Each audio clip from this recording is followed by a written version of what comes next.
talk about.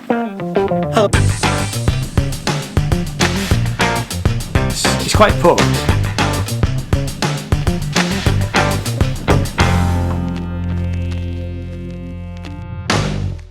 Hello, my name is Ian. This channel is all about music and art, and this is where we talk about music and art. And in this series of videos, we've been looking at what's been happening regarding music streaming in the UK. The UK government's Digital Culture, Media and Sports Committee have been looking into the ways that the streaming platforms and other large record companies manage payments to songwriters, musicians and performers. And on the 15th of October 2020, UK Parliament published a news article stating that the Digital Culture, Media and Sports Committee were going to inquire into the impact of the streaming on the future of the music industry.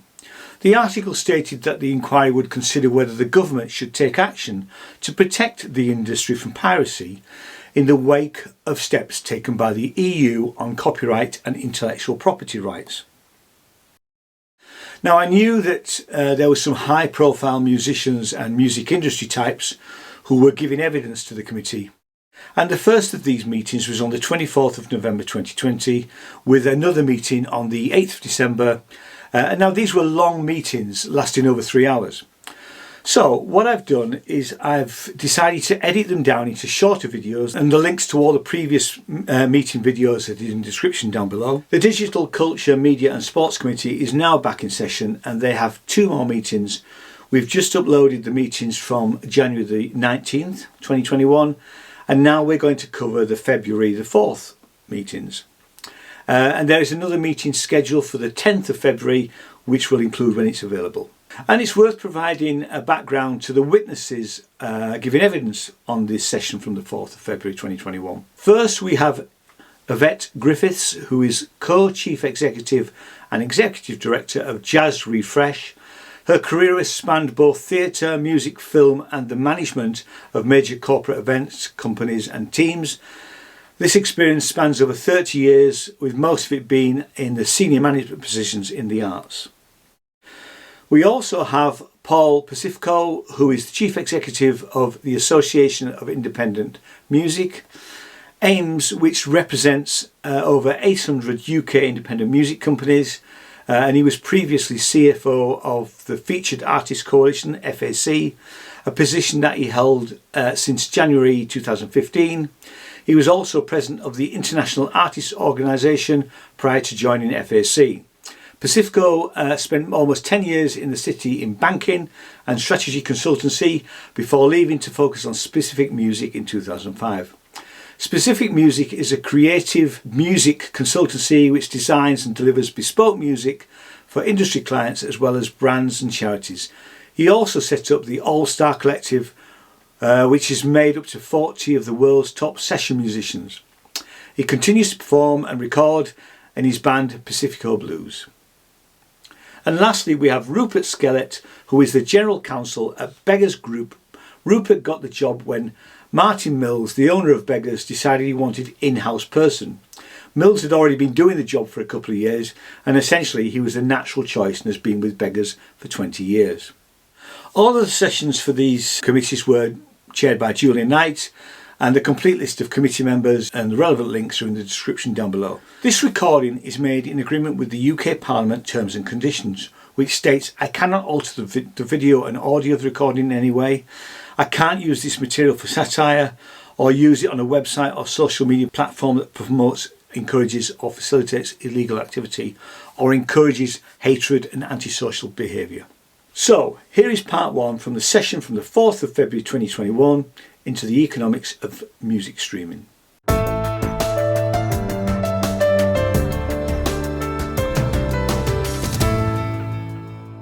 Order. This is Digital Culture, Media and Sports Select Committee, and this is our latest hearing into the economics of music streaming.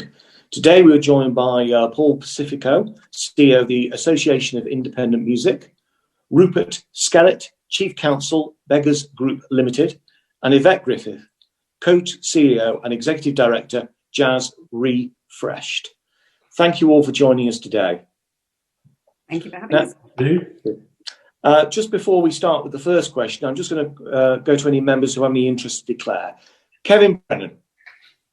Thank you, Chair. Yes, I'm a member of the Musicians Union and the Ivers Academy, and I received support at the last election from the Musicians Union. I've also in the past received hospitality from AIM.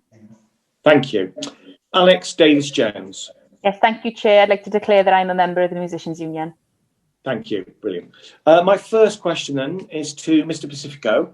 How does your business model, your section of the industry's business model, differ from the majors? Thank you, Chair. Our community, which represents around 25% of the UK recorded market, is made up of an extremely diverse array of businesses, from quite well-established independent record labels through to distributors, self-releasing artists and other associated businesses. So the practices, I guess, of our community are both culturally and commercially pluralistic and diverse. Okay. Could you outline the key ways in which, though, the main parts of your community differ from the majors in terms of their interaction with artists and streaming services? Absolutely. Our community, I think, is characterised as an array of specialist boutiques.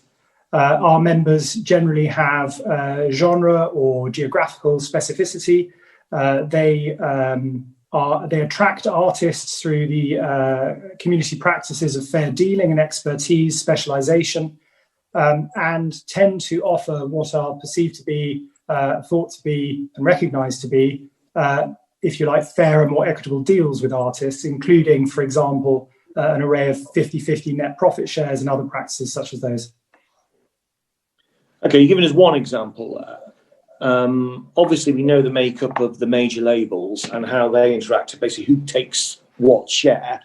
I still haven't quite got a full picture of precisely, you give me a 50-50 model there.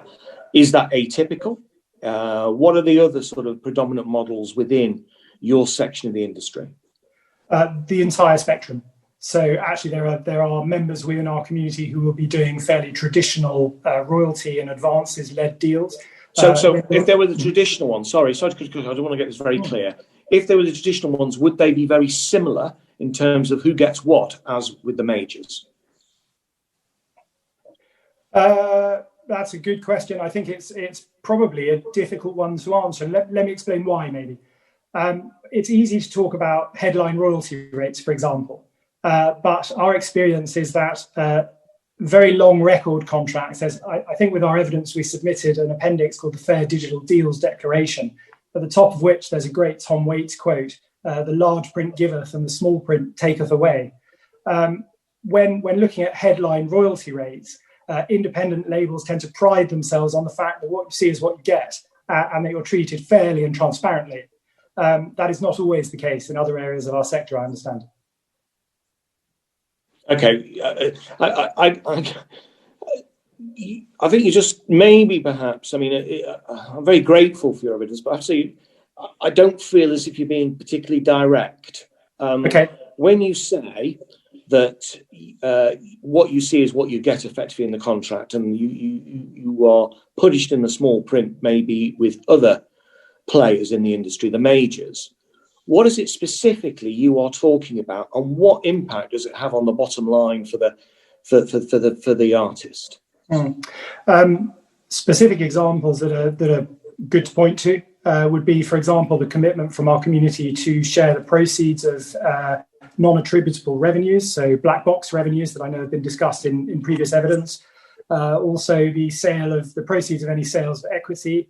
All of those other revenue streams that artists add value to but aren't necessarily captured in the detail of the contract are shared.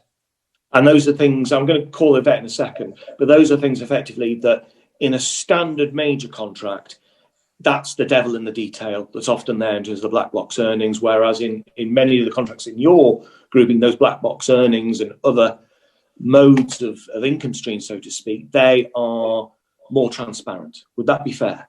Yes, and I think the small businesses in our community have a very much more direct relationship with the artist. You're dealing with an artist who is a creative entrepreneur in their own right, dealing with a creative commercial team whose success is predicated on their joint endeavour. Okay. Yvette Griffith? Hello, thank you, Chair. I kind of really, in the first instance, wanted to echo what Paul was saying. There is such diversity in the independent market. We all have very, very different ways of working. However, if I can give you my organisation as an example of quite a dramatic difference, you know, we are a small niche indie label. The label has been running for the last 10 years. We have 5 years of real kind of intense releases.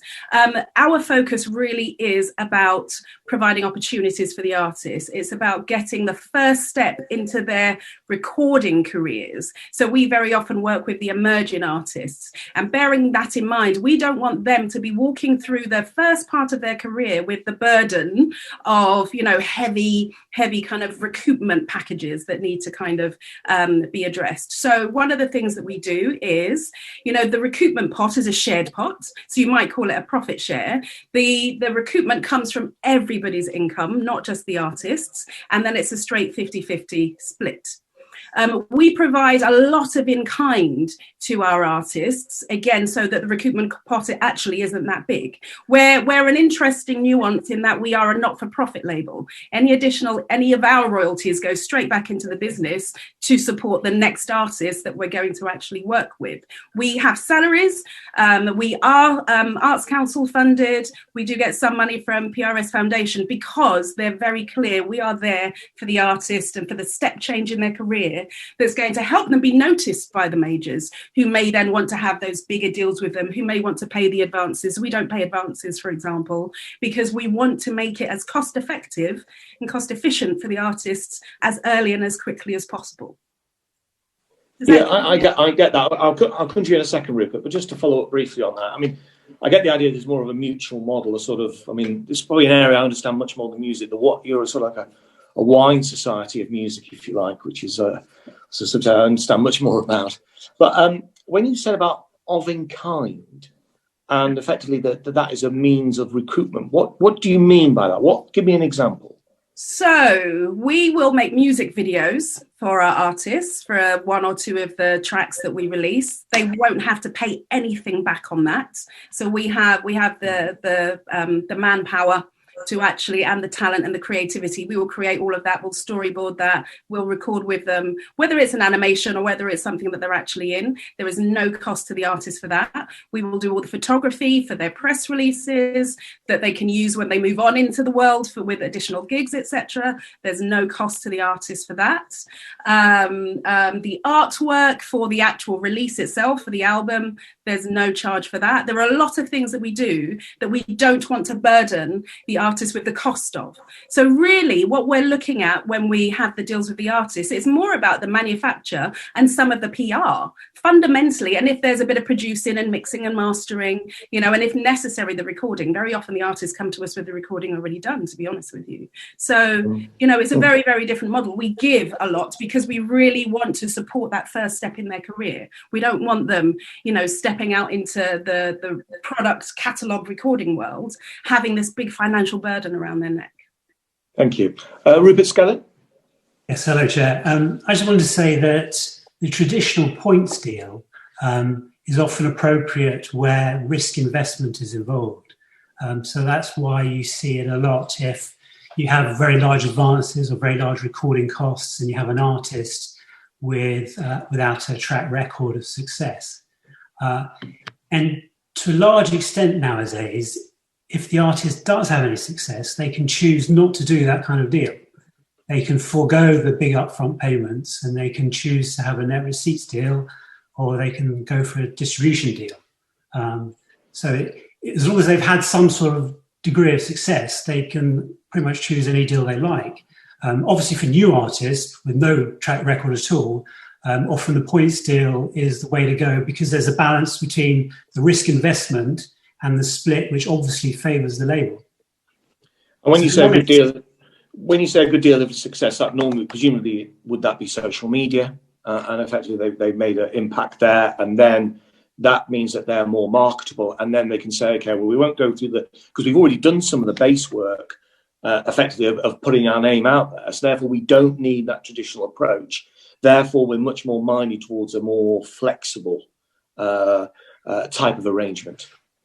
Yeah, that's the wonderful thing about the market today is that young UK kids can very easily get a career going. They can make records, they can make recordings on their phone or at home. They can upload those recordings to a UGC platform like YouTube and no charge. And then once they've developed an audience, they can then, obviously over a certain size, then they can go and pretty much get any deal they like. Or they can self-release and they can pay a digital distributor to an annual fee, so they keep 100% of their revenue. We beggars don't really look so much at the data on the socials. We sign music that we love and we think is interesting.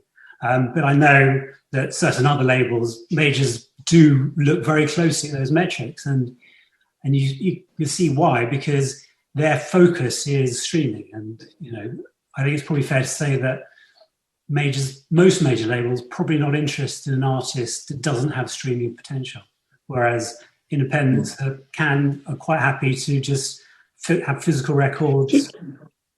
Just before I hand over to Heather, just one finally, just on that final point you made, that the major labels are not interested in artists that don't have streaming potential.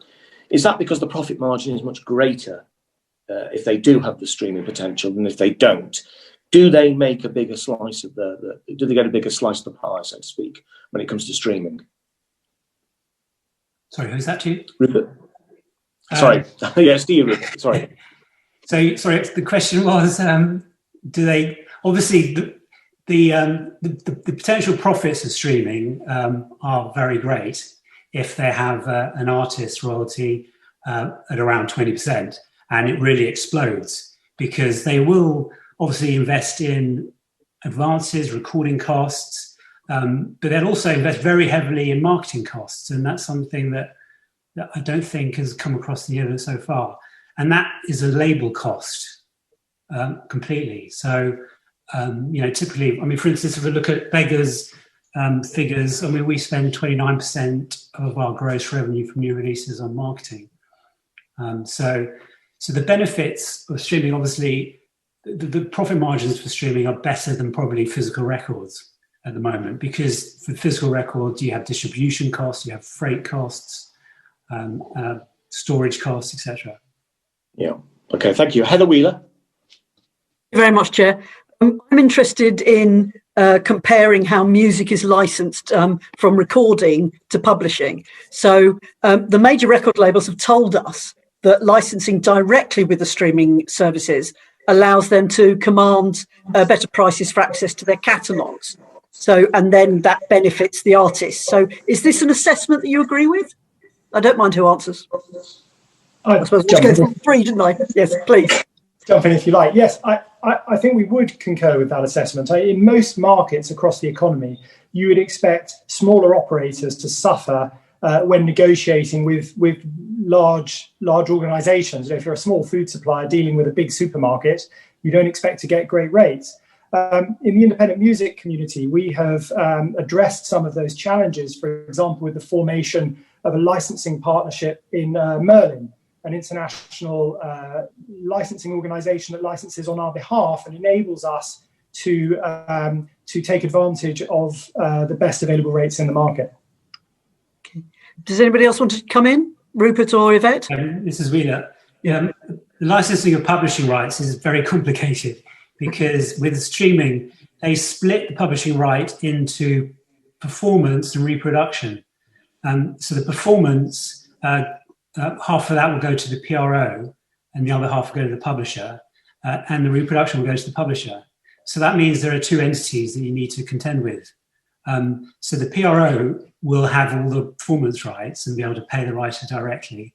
But the publisher or the publisher's licensing entity will still have a live negotiation, as I understand it, with the platform.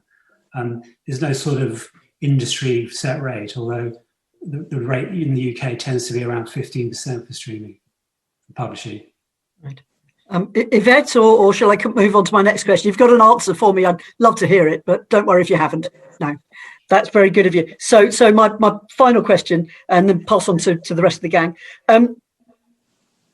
It is, this has been a really fascinating exercise for us to go through all this, and we've heard from all sorts of different people. So do you think that the majors licensing deals and equity stakes in streaming services involve any deals regarding playlisting or algorithmic curation for their catalogues? We don't know. I mean, the deals between the majors and the platforms are top secret, so we really can't even speculate. Yeah, certainly. My answer would be we absolutely hope not. I think that consumers subscribe to streaming platforms, and when they're made recommendations to, they want those recommendations to be based on their listening habits and what the platform genuinely thinks they might be interested in, rather than potentially some other deal that has a commercial interest.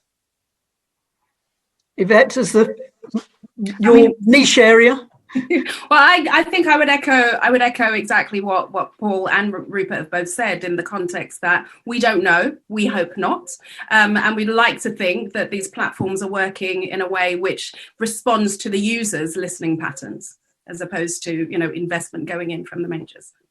Really helpful, folks. Thank you so much. Chair, back to you, please. Thank you. I think I'm struck by the fact that you sort of just hope that is the case, but actually no one knows, which is always may prove to be a bit of a vain hope, frankly, and particularly when we deal with any form of data on this committee, that we hope it's not used in a way which could be considered unfair. Kevin Brennan. Thank you, Chair. Rupert, when you were talking to the Chair earlier on, about Beggars, which is obviously a big player in the independent sector, are you really that different from the majors? Yes, we are, because we're not commercially driven. That's not our main focus. Seems like a strange thing for a business to say. Well, yes, I suppose it is. But we're also much more than a business, we think. I mean, we're in this business because we love music. We're not in this business because we love making money. I think at many other labels, there is a very clear sort of process by which, when you're signing an artist, you model out the financials and that kind of thing, even new artists. I mean, we do that with artists who had a track record, but with new artists, it's very much gut instinct still. You stick your finger in the wind and trust your instincts, basically. Is that what you're saying? It's a feeling. It's whether you really love the music or not. I'll come to you in a minute, Yvette. I can see you're indicating I'm Paul, but I just want to pursue this a little bit further with Rupert. Is there anything, essentially, as the Chair was pressing earlier on, is there anything essentially different then? I know you offer a variety of deals, but is there anything essentially different about the way you would treat artists inside a traditional type of record deal than the majors? Yeah, I think our royalties are higher than majors on the traditional deal, in my experience. Do you tend to wipe out and recoup royalty balances after a period of time more quickly than the majors would? Is that something that you do? Yes, we after a certain period of time, we wipe and recoup balances for our artists, and we actually have a minimum digital royalty rate for our artists. And does that mean that if they have an old record deal which had a pretty low rate, that you would actually offer them a higher rate on streaming to reflect the more modern practices? Yeah, we've done that across the board now with all our artists. Do the major record labels do that? No, and my chairman and owner, Martin Mills, has tried to persuade the majors over a number of years to adopt at least a minimum royalty rate for streaming, because it's unconscionable that some artists from legacy contracts, getting a less than 10% royalty rate for digital. I mean, it's just a nonsense. So we would urge majors to adopt the Beggars Company policy of having a minimum digital royalty rate and wiping the unrecouped balance after a period of time. What sort of rate do you think that ought to be, and what ought to be the period of time when an unrecouped balance is written off by a major label? Well, our policy is 25% in 15 years. So we're the benchmark. They could follow that. If the majors did that, what difference would that make to artists? It would mean, in some cases, it would double their royalties from streaming. It would mean that some older artists on legacy contracts would have their we have a direct benefit from the streaming economy. Okay. I noticed Yvette and Paul waving earlier on. Yvette, did you want to say something on this?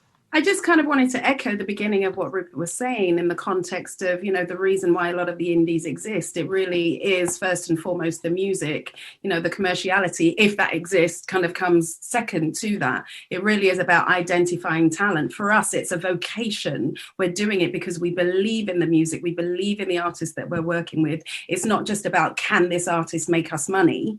It's about making sure that there is a really varied and creative and diverse sonic landscape out there. Do you know what I mean? And a constant pipeline of new talent to come through. Sure. Yeah. And Paul? Thank you. I was just going to build on the idea of when I in the first question talked about specialization of independent labels and this idea of boutiques, very much reflects that. It's not just about we'll sign anyone so long as their data looks right. And you think about as a consumer, you go to a specialist retailer for great advice. You get a very different experience at a family butcher than you would get at a supermarket or at a specialist record shop. You get advice, you get insight, you get expertise, and that's really the hallmark of the independent community. Okay, I just want to pursue one other thing rather than pursue it later, if I may, Chair, just quickly, and that is the whole notion that with regard to streaming, which is after all what we're here to investigate, that there should be a user-centric model for streaming. In very short answers, if possible, I know it's a complicated subject. Could you tell me whether that would be something that you would favour? Perhaps starting with Yvette. In a very short answer, I would say no. I don't think user-centric is going to work, certainly for the indie sector, in the context that the type of people who are going to listen to a lot of the indie music are people wanting to discover new things. They're going to be streaming quite broad amounts of different varieties. They're going to be listening to their favourites, but they're also going to be doing a lot of discovering, which means that $9.99 would be spread very thinly across quite a broad expanse of artists and streams. So that payment would be quite small. Isn't that what's happening already? Well, it's even worse. It's getting spread very thinly. Okay. Rupert, what would your answer be? We're not sure that user-centric is a panacea, but it certainly philosophically feels fairer to us. In that, if a fan just listens to a certain artist, all their money goes to that artist. I mean, that feels fair. Obviously, there are issues with it. Cost of implementation, very difficult to audit, because you basically have to look at each listener's monthly listens. I think that's probably impossible. I'm not really sure. Paul, do you agree with Rupert or Yvette? I agree with both, actually. I think it that's not possible. They gave different opinions. Yeah, I know. And let me try and walk that tightrope, if I may. It does feel fair. It does feel fair, and it does feel like there's a connection. I think good arguments made in terms of combating some types of fraud in the streaming economy. However, I think it does bring us to a place where music discovery and interest and curiosity becomes devalued in the streaming economy. So I do worry about it favouring older, less listened to put it this way, I think in my evidence, I said the winners would probably be bands like the Eagles rather than the Eagles of death metal. And just one final point, if I may, on it. With user-centric, when you're looking at, talking to an artist, with the pro rata thing that we have at the moment, which is very much a winner takes all, I'm not saying that that's the right answer either, but with the winner takes all, there's a linear relationship between the number of streams you get and the amount of money you sort of expect. In user-centric, there isn't. So you'd have to explain to an artist why in 1 month they got 1 million streams and it was worth £5,000, and the next month they got 1 million streams and it was only worth £500, because it depends on what the user behaviour is rather than the number of streams. I mean, it was always inevitable, wasn't it, with the opening up of the means of production and distribution through digital technology, that you're going to end up with a huge supply of music into the market compared with the previous analog systems, and that's going to mean that in fact there's a large number of artists who are not going to be able to make a living out of recorded music. We all accept that, but what we're talking about here, I think, in this inquiry is about enabling quality artists who gain a substantial following from being able to benefit from the economics of music streaming. And by putting all the money into one pool in this way, I mean, it doesn't disadvantage that. Just to give you an example, if you think of a market and there were two consumers, perhaps myself and Julian, the chair, were the two consumers, and I spent all my time listening to Adele, and Julian, being much cooler, spent his time listening to Nadine Shah. But he's a very busy man, so he only could listen to 10 streams a month, but I listen to 500 streams of Adele a month. Now, we're paying our £10 subscription a month, £5 of which is going to go to the, not directly to the artist, but to the publisher, the record company, the artist. Half of it's going to go into the music industry, let's put it that way, leaving out the streaming services. Most people would think, Julian might think his £5 ought to be going to Nadine Shah. But in fact, £4.80 of his £5 would be going to Adele. And my £5 would all be going to Adele on that. So Adele would get £9.80 and Nadine Shah would get 20 pence. And isn't that the essence of why ultimately pooling all the money in this way is unfair, not just on the artist, but actually on the consumer? Rupert. Well, I would say Adele is cool. So I take objection to what you say. And she's half Welsh, so I have to say she is, yeah. She's an extraordinary talent, incredible. But yeah, I mean, I think, as I said, I think philosophically it does feel fairer. I think the reports that have been done into user-centric don't necessarily move the needle massively. I think it shaves a bit off the top. But I think I think what's good about it is it reconnects the listener with their artist that they're listening to, and I think that's a good thing. Okay, I'll not take you now, Paul, because I need to move on. But I mean, just to say, I think that's what we're not talking about moving the needle right around. We're talking about moving a little bit, I think, in order to make sure that quality artists with a significant following and who get a lot of plays actually get some reward from streaming. Anyway, that's my view, at least. Chair, back to you. So thanks so much for watching. See you in the next video. All the best now. Cheers. Bye-bye.